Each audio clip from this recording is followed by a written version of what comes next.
அன்பானவர்களே, இந்த நாளிலும் கூட உங்கள் மத்தியிலே ஒரு சம்பவத்தை வைத்து அதிலிருந்து நமக்கு படிப்பினைக்கு தேவையான காரியங்களை கற்றுக்கொள்வோமாக. ஒரு சம்பவத்தை கற்றுக்கொள்வோம். உதாரணமாக, பிரசங்கத்திலே நான் இந்த பிரசங்கம் பண்ற எல்லாருக்கும் சேர்த்து பிரசங்கம் ஒரு 3 வகைப்படும். ஒன்று டைப்போலஜி என்று சொல்லுவார்கள், அதாவது டைப்போலஜிக்கல் பிரீச்சிங் என்று சொல்லுவார்கள். அதாவது பழைய ஏற்பாட்டில் புதிய ஏற்பாட்டில் இருக்கிறத டைப், அந்த இதை ஒப்பு வச்சு பேசுகிற ஒரு பிரசங்கம் இருக்கு. இரண்டாவது இன்னொன்று இருக்கு, அலங்கோரிகள். அலங்கோரிகள் என்பது ஒரு சம்பவத்தை அதில் நமக்கு தேவையான நட்பண்புகள், நமக்கு தேவையான காரியங்களை அப்படியாக பார்த்து அப்படி பிரசங்கம் பண்ணுவது அலங்கோரிகள். மீனிங் எடுப்பது, எல்லாத்துக்கும் அர்த்தம் எடுப்பது. இன்னொன்று லிட்டரல் என்று சொல்லுவது, அது எழுதின படிதான், அது மேலே ஒன்றும் அல்ல, அப்படி வாசிச்சுட்டு இவ்வளவுதான் என்று சொல்லிட்டு போகிறேன். இந்த 3 வகையானது. இன்றைக்கு நான் அந்த அலங்கோரிகள் என்ற பற்றி தான் பேச போகிறேன். அதாவது ஒரு சம்பவத்தை வாசித்து அதிலே நம்முடைய வாழ்க்கையில் காணப்பட வேண்டிய மாற்றங்கள், தேவையானதை அதிலிருந்து பெற்றுக்கொண்டு செய்வோமாக. எனவே இந்த அலங்கோரிகள் என்பது முற்பிதாவாகிய ஒரிகனஸ், நம்முடைய சர்ச் ஃபாதர், அவர் மூலமாக உருவாக்கப்பட்ட காரியம்தான். எனவே இதை நாம் இந்த நாளிலும் அந்த வகையான ஒரு பிரசங்கத்தை உங்கள் மத்தியிலே நான் வைக்கிறேன். எடுத்துக்கொள்வோமாக. அப்போஸ்தலர் நடவடிக்கைகள் 3ஆம் அதிகாரம், அதனுடைய 1 to 10 வசனங்கள் வரைக்கும் அதை நாங்கள் வாசிக்கும் பொழுது கேட்போம். அப்போஸ்தலர் நடவடிக்கைகள் 3ஆம் அதிகாரம் 1 to 10 வசனங்கள். ஜெப வேளையாகிய 9ஆம் மணி நேரத்திலே பேதுருவும் யோவானும் தேவாலயத்துக்கு போனார்கள். அப்பொழுது தன் தாயின் வயிற்றிலிருந்து சப்பானியாய் பிறந்த ஒரு மனுஷனை சுமந்து கொண்டு வந்தார்கள். தேவாலயத்திலே பிரவேசிக்கிறவர்களிடத்தில் பிச்சை கேட்கும்படி நாடோறும் அவனை அலங்கார வாசல் எனப்பட்ட தேவாலய வாசல் அண்டையிலே வைப்பார்கள். தேவாலயத்திலே பிரவேசிக்க போகிற பேதுருவையும் யோவானையும் அவன் கண்டு பிச்சை கேட்டான். பேதுருவும் யோவானும் அவனை உற்று பார்த்து, எங்களை நோக்கி பார் என்றார்கள். அவன் அவர்களிடத்தில் ஏதாகிலும் கிடைக்கும் என்று எண்ணி அவர்களை நோக்கி பார்த்தான். அப்பொழுது பேதுரு, வெள்ளியும் பொன்னும் என்னிடத்தில் இல்லை, என்னிடத்தில் உள்ளதை உனக்கு தருகிறேன். நசரேயனாகிய இயேசு கிறிஸ்துவின் நாமத்தினாலே நீ எழுந்து நட என்று சொல்லி வலது கையினால் அவனை பிடித்து தூக்கிவிட்டான். உடனே அவனுடைய கால்களும் கரடுகளும் பிளன் கொண்டது. அவன் குதித்தெழுந்து நின்று நடந்தான். நடந்து குதித்து தேவனை துதித்து கொண்டு அவர்களுடனே கூட தேவாலயத்துக்குள் பிரவேசித்தான். அவன் நடக்கிறதையும் தேவனை துதிக்கிறதையும் ஜனங்கள் எல்லோரும் கண்டு, தேவாலயத்தின் அலங்கார வாசல் அண்டையில் பிச்சை கேட்க உட்கார்ந்திருந்தவன் இவன்தான் என்று அறிந்து அவனுக்கு சம்பவித்ததை குறித்து மிகவும் ஆச்சரியப்பட்டு பிரமித்தார்கள். ஆமென். பாருங்கள், இந்த பகுதி உங்களுக்கு ஒரு பரிச்சயமான ஒரு பகுதி, அதிகமாக உங்களுக்கு தெரிந்த ஒரு காரியம். இதை பற்றியே பாட்டை கிடக்கு. அலங்கார வாசலிலே அலங்கோல முடவன் நடந்தான் என்ற பாட்டை வைத்திருக்கிறார்கள். இதை செய்திருக்கிறார்கள், அறிவார்கள். இதிலிருந்து நாம் கற்றுக்கொள்ள வேண்டிய காரியங்களை நாம் இந்த வகையிலே நான் சொன்ன முறையிலே அதை பார்த்து கற்றுக்கொள்வோமாக. பாருங்கள், அந்த நாட்களிலே ஆதி கிறிஸ்தவ சபையிலே நடந்த பிரமிக்கத்தக்க அற்புதங்கள், அடையாளங்களை நாங்கள் பார்க்கிறோம். அப்போஸ்தலர் நடவடிக்கைகள் 2ஆம் அதிகாரத்தில் இருந்து தொடங்குகிறது. ஒரு மனுஷன் தேவ ஆவியினாலே நிரப்பப்பட்டால், அப்படி நிரப்பப்பட்டிருக்கின்ற மனுஷனுடைய வாழ்க்கையிலே என்னெல்லாம் ஆவியானவர் கிரியை செய்ய முடியும் என்பதெல்லாம் காண்பிக்க அப்போஸ்தலர் நடவடிக்கைகள் புத்தகம் எழுதப்பட்டிருக்கு. பரிசுத்தாவினுடைய பலம், பரிசுத்தாவினுடைய நிறைவினாலே இவ்வளவு தூரம் எவ்வளவு காரியங்களை நடத்தலாம், நடக்கும் என்பதை காண்பிக்க எழுதப்பட்ட புத்தகம் அப்போஸ்தலர் நடவடிக்கைகள். அப்போஸ்தலருடைய கிரியைகள் என்று பார்க்கிறோம். ஆங்கிலத்திலே ஆக்ட் என்று பெயர் வைப்பார்கள், சிங்களத்திலே கிரியாவ என்று பெயர் வைப்பார்கள். இதில் என்னத்தை நாங்கள் பார்க்கிறோம் என்றால், பாருங்கள், யோவானும் பேதுருவும் தேவாலயத்துக்கு போகிறார்கள். காரணம் ஜெபம் பண்ணுவதற்கு. இந்த ஆரம்ப பாட்டை ஒரு ஜெபத்தை குறித்து தான் பாடப்பட்டது. அந்த முதலாவது பாட்டை பாடுகின்ற சோறு ஜெபத்தை குறித்து தான். இப்ப ஜெப வேலையாகிய 9ஆம் நேரத்திலே பேதுருவும் யோவானும் தேவாலயத்துக்கு போனார்கள். அப்ப ஜெப வேலை, அப்ப இங்கே 9ஆம் மணி என்றால் நம்முடைய நேரப்படி பகல் 3 மணி.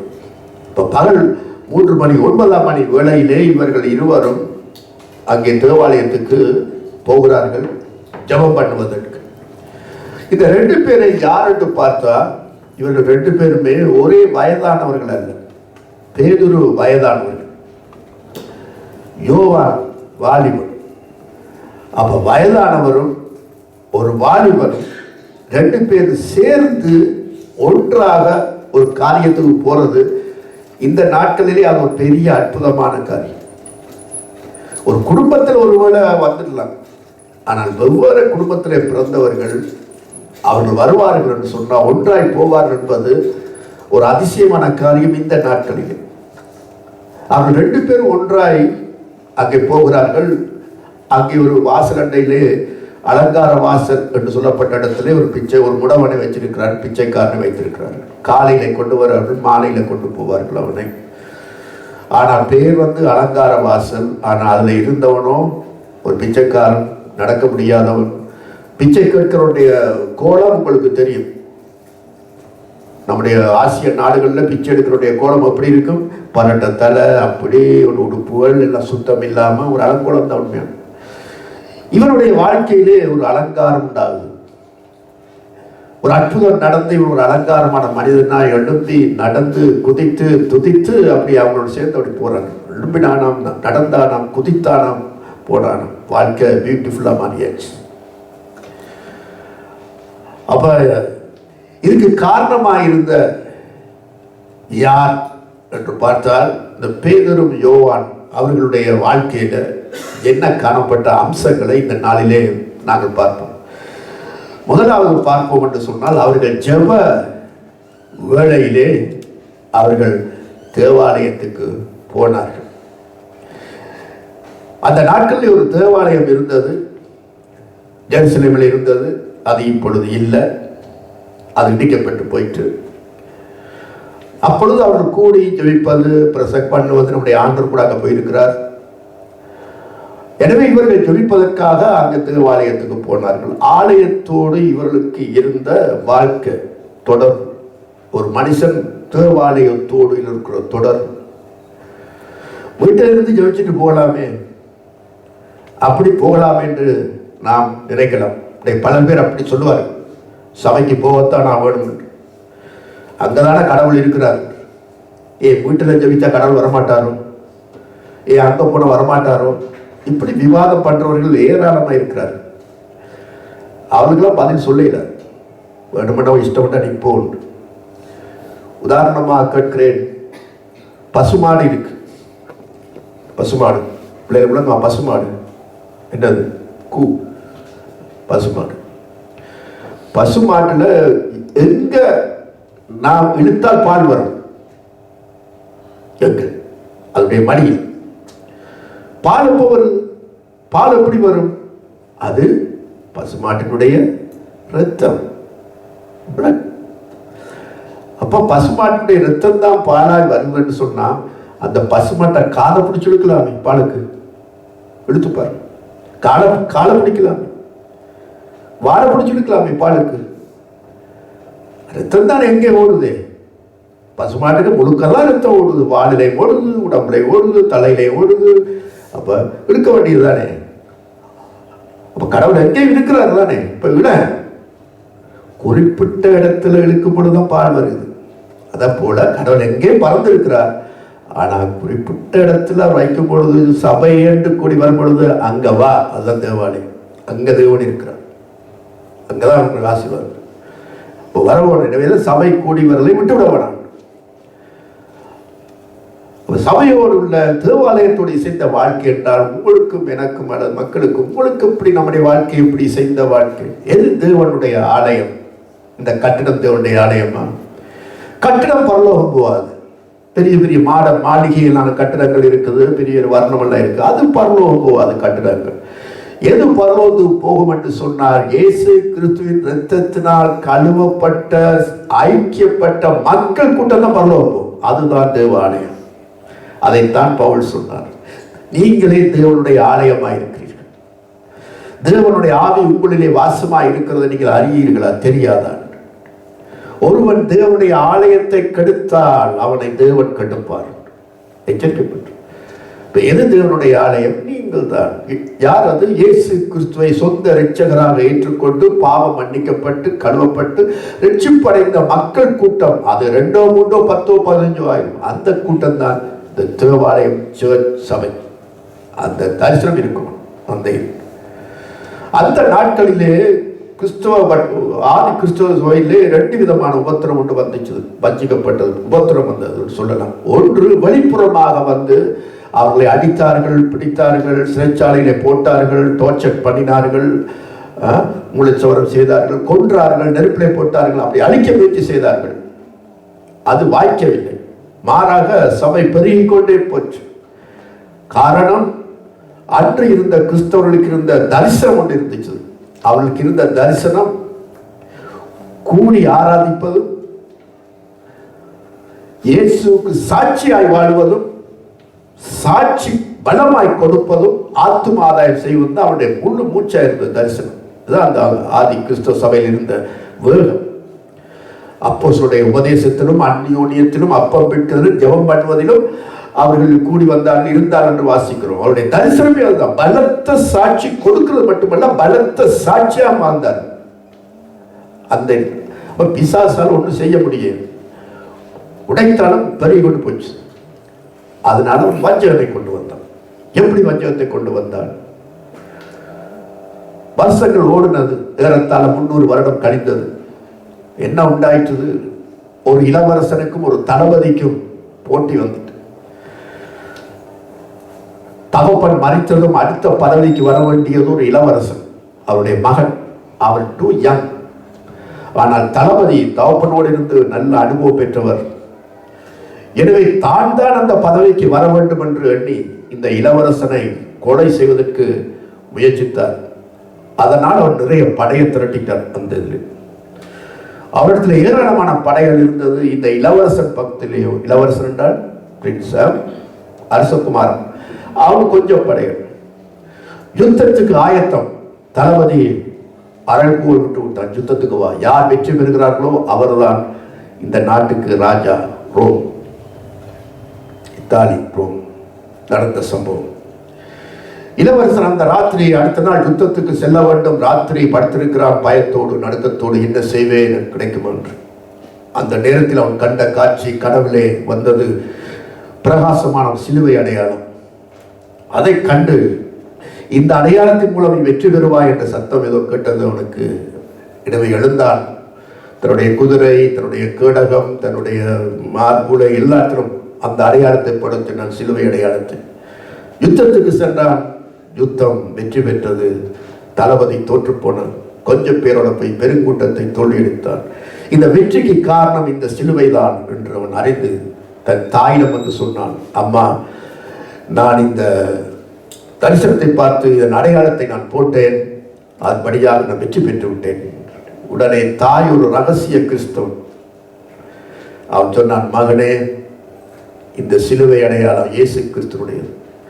இயேசுதான் உனக்கு இதை தந்தார், இதை மறக்காதே என்று. அந்த தாய் செய்த தவறு என்ன? தன் மகனுக்கு ரட்சிப்பை குறித்து சொல்லிக் கொடுக்கிறது.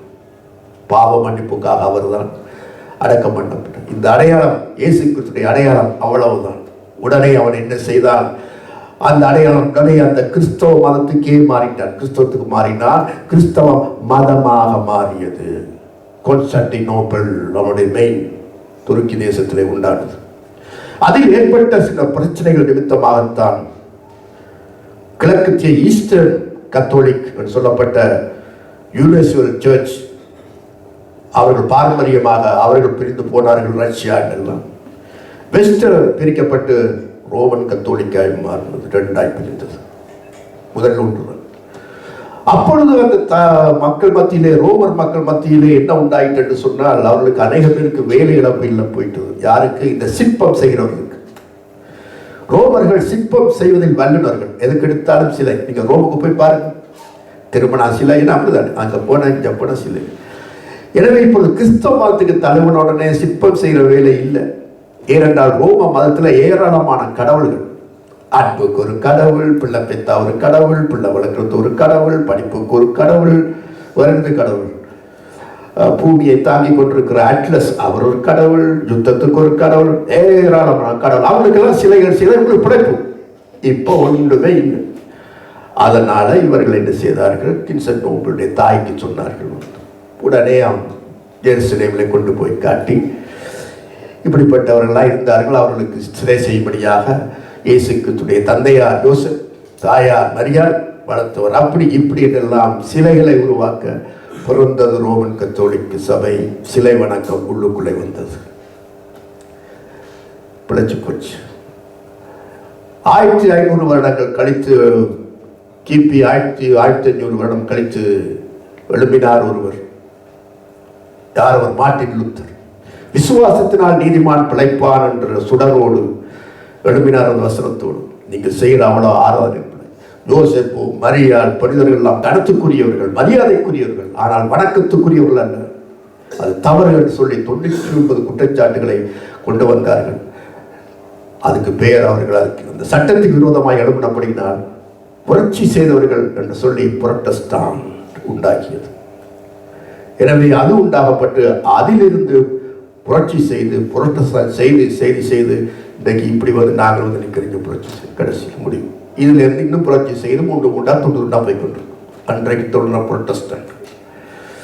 அப்படியாக இந்த குரூப் உருவாகி வந்தது. சத்தியம் வெளியே வந்தது, பைபிள் திறக்கப்பட்டது, இப்படி இருக்கப்பட்டது என்று பிசாசன் அப்படியான வஞ்சனை கொண்டு வந்து கிறிஸ்தவர்களை கொண்டு போகாத படிக்கு, சத்தியம் கொண்டு போகாத படிக்கு, சர்ச் என்றால் என்ன, சபை என்றால் என்ன, ரட்சிப்பு என்றால் என்ன, இயேசு கிறிஸ்து யார் என்றால் என்ன, அப்படி மூடி மறைச்சு விட்டோம். அன்று வெளிப்புறமாய் பிறகு உள்ளுக்குள்ளாக கொண்டு வந்து வஞ்சித்து விட்டோம். கிருபையினாலே நீங்க ரட்சிக்கப்பட்டிருக்கிறீர்கள், செய்து வச்சிருக்கு. அப்படி வந்த காரியத்தில் தான் இன்றைக்கு பாருங்கள், அந்த பிசாசு திரும்ப வேறு விதமாய் கொண்டு வருகிறான். ஓஹோ, இனி பழையபடி போக மாட்டார்கள். இப்ப என்ன கொண்டு வரலாம்? சபை என்று சொன்னால் ஆட்டம், பாட்டம், குத்தாட்டம் போடுற இடமாய் மாறி, அப்படி பாடிட்டு போங்க, ஆடிட்டு போங்க, லைட்டை போட்டுட்டு போங்க, கூத்தாடிட்டு போங்க, ஒருவருக்கு மேல் விழுந்து ஆடுங்க, ஒரு இடிச்சிடிச்சு ஆடுங்க, பாய்ச்சி விழுந்து ஆடுங்க, கையை போட்டு ஆடுங்க, அதை செய்து ஆடுங்க எல்லாம் கொண்டு வந்து அப்படியே இன்றைக்கு சத்தியம் மறைக்கப்பட்டு வேறு விதமாக ஆங்கிள் திருப்பப்பட்டு சபைகள், ஆவிக்குரிய சபைகள் எச்சரிக்கை இருக்கும். வேறு விதமாக ஊதுறது, விழுத்துறது, கத்துறது, அப்படி இப்படியா கொண்டு வந்துட்டான். அப்படியே இதுகள் தான் வல்லமை, இதுகள் தான் என்று சொல்லி வந்து கொண்டு ஒருவர் சொல்லுகிறான், ஆடினால் தான் பவர், ஆடு பவர் என்றான். அது ஒரு எனர்ஜி. ஒருவன் பவர் பவர் பவர் என்றான், ஒருவன் டவர் டவர் டவர் என்றான், ஒருவன் கவர் கவர் கவர் அதைத்தான்றான். இது எல்லாத்துக்கும் ஓடி புவர் புவர் புவர் என்றான். கிறிஸ்தவர்கள் எல்லாம் போய் நீ நடந்து கொண்டிருக்க அலங்கோடு கத்திக்கொண்டிருக்கிறான். வஞ்சனை ஒரு விதமாக வந்திருக்கு. அவன் சாத்தான் இந்த சபையினுடைய அர்த்தம் என்ன, ஐக்கியம் எது என்று காணாதபடிக்கு செய்கிறார். எச்சரிக்கையார். இதெல்லாம் தேவாலயத்தோடு இசைந்த வாழ்க்கை, சபையோடு இசைந்த வாழ்க்கை, தேவாலயத்தோடு இசைந்த வாழ்க்கை. அப்ப இப்படிப்பட்ட ஒரு காரியத்திலே நாம் இருக்கிற படியினால மிக சபை ஐக்கியத்தை விட்டு விடாதபடிக்கு எச்சரிக்கையார். ஒரு முறை ஒரு இதுல முந்தி நடந்த சம்பவங்கள், அதாவது ஒரு சபையிலே ஒரு விசுவாசி கோவப்பட்டு, நான் இனி சபைக்கு வரமாட்டேன், போய் விட்டு போய் உட்கார்ந்துட்டேன். 2-3 கிழமையார் வரை அந்த சபையினுடைய மூப்பரோ அந்த பாஸ்டரோ போதவரோ பார்த்தா, நான் இன்னார் வரையிலே ஏன் அவர் அப்படிதான் சபையில குறப்பட்டு நிற்கிறார். வீட்டை போனார். வீட்டை போன நேரம் அது ஒரு ராத்திரி நேரம். அப்போ அது குளிர்காலம். அப்பொழுது அந்த நாட்களில் அந்த கறி நெருப்பு போட்டு உட்கார், நெருப்பு கறி பிள்ளைகள் கூட அந்த கொஞ்சமாவது கறி நெருப்பு. இப்போதானே உங்களுக்கு இந்த சென்ட்ரல் ஹீட்டர், அந்த ஹீட்டர், அதெல்லாம் முந்தி அப்படி இல்லை, கறி நெருப்பு போடுவோம் நெருப்பு. அப்போ அவர் அந்த பக்கத்தில் இருந்து கொல்லிக்கட்டையில் போட்டு பற்றி அப்படியே ஒரு கோப்பியை வச்சு அப்படியாக அந்த குளிர்காயில இந்த ஊழியக்காரன் அந்த போனார், இந்த பாஸ்டரோ போதவரோ போனார். இவர் காய்கிறார். உட்காருங்க, சரி உட்காருங்க. இந்த கோப்பையை குடிங்க. குடித்தார். நெருப்பையே பார்த்து கொண்டு வந்தார்கள். கொஞ்சம் நேரம் இருந்தார் அவர் பார்த்து கொண்டு. பிறகு சரி நான் போயிட்டு வாரேன் என்று போதவர் சொல்லி ஒரு கொல்லிக்கட்டை எடுத்து வெளியில் வச்சுட்டு போயிட்டார். அப்படி இது என்னடா இவர் போன ஒரு கொல்லிக்கட்டையை வெளியே வச்சுட்டு போயிட்டாரு, இதில் ஏதோ ஒரு அர்த்தம் இருக்கு என்று அவர் பார்த்து கொண்டிருக்கும் பொழுது இந்த கட்டை என்ன செஞ்சு வெளியில் வச்ச கட்டை நூந்து போச்சு. மற்ற கட்டையெல்லாம் எரியுது. ஏன்? ஒன்றா சேர்ந்து இருந்தபடியா பற்றி எரியுது. இது மட்டும் தனியே இருந்தபடியா நூந்து போச்சு. ஓஹோ, இவர் சொல்ல வர காரியம் என்ன? நான் சபைக்கு போகாவிட்டால் என்னுடைய ஆவியிலே அணைந்து போய்விடும். என்னுடைய ஆவி, என்னுடைய ஜெப ஆவி, என்னுடைய பரிசு உடைத்து போய்விடும் என்று அறிந்து திரும்ப சபை ஐக்கியத்தில் வந்தார். அதனால தான் அந்த சபை கூடியவரை விட்டு விடாது. ஒருவருடைய அனலோடு, ஒருவருடைய சாட்சியோடு, ஒருவருடைய உற்சாகமான வார்த்தைகளோடு கூட நாம் என்ன செய்யப்படுகிறோம்? அனல் மூட்டப்படுகிறோம். அதுதான் நான் மிக முக்கியம். அப்பா நீங்கள் அதையா தேவாலயத்தை அவர்கள் இசைந்த வாழ்க்கை ஜெப நேரத்திலே அவர்கள் அங்கே போனார்கள் என்று பார்க்கிறோம். ஸோ எனக்கு அருமையானவர்களே, அவருடைய வாழ்க்கையிலே காணப்பட்ட அந்த முதலாவது அந்த அம்சம் ஆலயத்தோடுக்குள்ள இருந்த அந்த வாழ்க்கையை நாங்கள் பார்க்கிறோம். இரண்டாவது பாருங்கள், காணப்பட்ட அவருடைய ஐக்கியத்தை நாங்கள் பார்க்கும் பொழுது அவர்கள் பாருங்கள் எங்கு போனார்களா? ஜெப வேளையாகிய 9 மணி நேரத்திலே பேதுரு யோவானும் தேவாலயத்துக்கு போனார்கள். ஏன் போனார்கள்? ஏன் போனார்கள்? அந்த நேரமே ஜெப வேலை. இப்ப போனது என்னத்துக்கு? ஜெபம் பண்ண. இப்ப நாம எங்க வந்திருக்கிறோம்? இப்ப நாம எங்க வந்திருக்கிறோம்? இது என்ன வேலை? இது பாட்டு படிக்கிற வேலையா? அப்ப சட்டை படிக்கிற வேலையா? அல்லது சுடு பிடிக்கிற வேலையா? அல்லது அவனுடைய காரியத்தை கட்டு விசாரிக்க வேலையா? என்ன வேலை? ஜெபிக்கத்தானே வந்திருக்கிறோம். நாம் சபையை ஜெபிக்கத்தான் கூடி வந்திருக்கிறோம். வேற ஒன்றுக்கு வரை இல்லைங்க. கூடி ஜெபம் பண்ணுவதற்காக வீட்டிலே ஜெபிக்கிறோம், குடும்பமாக ஜெபம் பண்ணுகிறோம். இப்பொழுது நாங்கள் சேர்ந்து ஜெபம் பண்ணத்தான் கூடுதலாக வருகிறோம். ஆனால் ஜெப நேரத்தில் மக்கள் ஜெபிக்காம இருக்கிறீங்க. ஒரு குறிப்பிட்ட பேரா 2 பேர் தான் ஜெபம் பண்ணுவீங்க. சரியான வீக். நாம் வந்தது உபவாச கூட்டமாக இருக்கட்டும், சபை ஆராதனை இருக்கட்டும், இந்த மெயின் பிரேயரா இருக்கணும். பாட்டுகள் மெயினா இருக்கக்கூடாது. ஜெபத்துக்கு பாட்டுகள் ஊக்குவிக்கணுமே ஒழிய, அதை ஊக்குவிக்கணுமே ஒழிய ஜெபம் தான் பிரதானமானது. பிரேயர் தான். அது மனதை வச்சு செய்யுங்க, நடத்துங்க. எல்லாரும் பாட்டு படிக்கிறது முக்கியம் இல்ல. 55 நிமிஷம் பாடி போட்டு 5 நிமிஷம் ஜெபம். கடைசி நேரத்தில் இலங்கை, இந்தியா, இஸ்ரேல், 68 நாடுகள் ஜெபம் பண்ணிவிடுறாங்க 5 நிமிஷத்துக்குள்ள. அதெல்லாம் மடத்தனம். அதெல்லாம் ஜெபம் பண்ணக்கூடாது. கருத்தா ஜெபிக்க கூடுதலா ஜெபம் பண்ணு. ஜெபம் பண்ணு. எல்லாம் ஜெபம். நீ ஜெபிக்க போறியா தேசத்துக்கா? இந்த ஜெபம் பண்ணு. ஒருவன் இன்னொருக்கா ஜெபம் பண்ணா, ஒருவன் இன்னொருக்கா ஜெபம் பண்ணுவான். அப்படி எல்லாம் ஜெபம் பண்ண வேண்டும். ஜெபிக்க பழக வேண்டும். ஆண்டவர் ஜெபிக்க கற்றுக் கொடுத்தார். பிரசங்கமான கற்றுக் கொடுக்கல சீடர்களுக்கு. ஜெபிக்கத்தான் கற்றுக் கொடுத்தார். ஜெபிக்க போய் பிரசங்கம் எப்படி பண்ண வேண்டும் என்று சொல்லிக் கொடுக்கல. அது பரிசுத்தாய் வரும்பொழுது அது நீங்க பேச வேண்டிய வார்த்தையை கொடுப்பார். நீ ஜெபம் பண்ண போ. இன்றைக்கு சபையில ஜெபம் இல்லாத பொருள் வந்து ஜெபிக்க சொன்னா ஜெபிக்கிறேன். ஒரு இந்த ஆராதனைக்கு, இந்த பிரசங்கத்துக்கு, பைபிள் ஸ்டடிக்கு, இந்த வார்த்தைக்கு ஒப்பு கொடுத்து ஜெபியண்டா 1 அல்லது 2 மற்றாக்கள் அது அவர் தான். பிள்ளைகள் முன்னுக்கு உதாரணமா இருந்து காட்ட வேண்டும் பெற்றோர்களை. ஃபார் எக்ஸாம்பிள், இளம் சமுதாயத்துக்கு மூத்தவர்கள் ஒரு எக்ஸாம்பிளாய் காட்ட வேண்டும். ஆண்டவர் எக்ஸாம்பிளாக இருந்தார். சீடர்கள் முன்னுக்கும் ஜெபிக்கிறவராக இருந்தார். பெற்றோர்கள் ஜெபிக்கப்படவும் இல்லாட்டி பிள்ளைகளை கேள்வி கேட்பார்கள். நீங்க ஜெபிக்கிறீங்களா, என்ன ஜெபிக்க சொல்றீங்க? இந்த கால பிள்ளைகள் புத்திசாலி. நம்ம காலம் மாதிரி இல்லை. கேட்பார்கள், ஏன் நான் ஜெபிக்கணும்? நீ ஜெபிச்சதே பார்க்கலன்னு சொல்லுவார்கள். நீ வேதம் வாசிச்சதை நான் கண்டதே இல்லை, பிறகு எனக்கே புத்தி சொல்றேன்னு கேட்டா என்ன சொல்ல போறீங்க? பதில் முடியாது. அதனால மிக எச்சரிப்படைந்து ஜெபத்தை கூட்டுங்க. வாழ்க்கையில் பிரேயரை கூட்டுங்க. எதை மறந்தாலும் ஜெபம் பண்ணுவதை மறக்காதீங்க. கடைசி உங்களுக்கு ஜெபிக்க ஒன்று தெரியாவிட்டாலும் ஆண்டவர் கற்றுக் கொடுத்த ஜெபத்தையா சொல்லுங்க. காலையில் எழுந்தோட ஜெபம் பண்ணு, மாலையில படுக்கும்போது ஜெபம் பண்ணு. ஜெபத்துல தொடங்கி ஜெபத்துல முடி வாழ்க்கையை. ஆண்டவர் ஜெபத்துல ஊழியத்தை தொடங்கி ஜெபத்துல சிலுவையில முடிச்சார். எல்லாம் பிரேயர் பிரேயர் பிரேயர். ஆனால் இன்றைக்கு சபைகள்ல எல்லாம் இருக்கு, பாட்டு இருக்கு, மியூசிக் இருக்கு, அது எல்லாம் இருக்கு, நல்லதுதான், இல்லைன்னு சொல்லி இதெல்லாம் கூடாது சொல்லி. பட் மிக வஞ்சிக்கப்பட்டு பிரேயர், சாத்தான் நடுங்கிற ஒரே ஒரு காரியம் ஜபத்துக்கு தான், பிரேயருக்கு தான் நடுங்குவான். இந்த பாட்டுக்களை நடுக்க போறது இல்லை, ஜபிக்கிறான். ஒரு விசுவாசி முழங்கால் படியிட்டால் நடுக்கம் வரும். ஒரு சபை முழங்கால் படியிட்டு ஒரு காரியத்துக்காய் பிரார்த்திக்கிறார் என்றால் அதிலும் வானமண்டல பொல்லாதாவியனுக்கு இதெல்லாம் உங்களுக்கு தெரிய வரும். இதை விட்டுட்டு இன்னைக்கு சபை எங்கேயோ பார்த்து வஞ்சிக்கப்படுறவங்களுக்கு எச்சரிக்கையா இருக்கு. இவர்கள் ஜப வேளையிலே ஜபம் பண்ண போனார்கள்.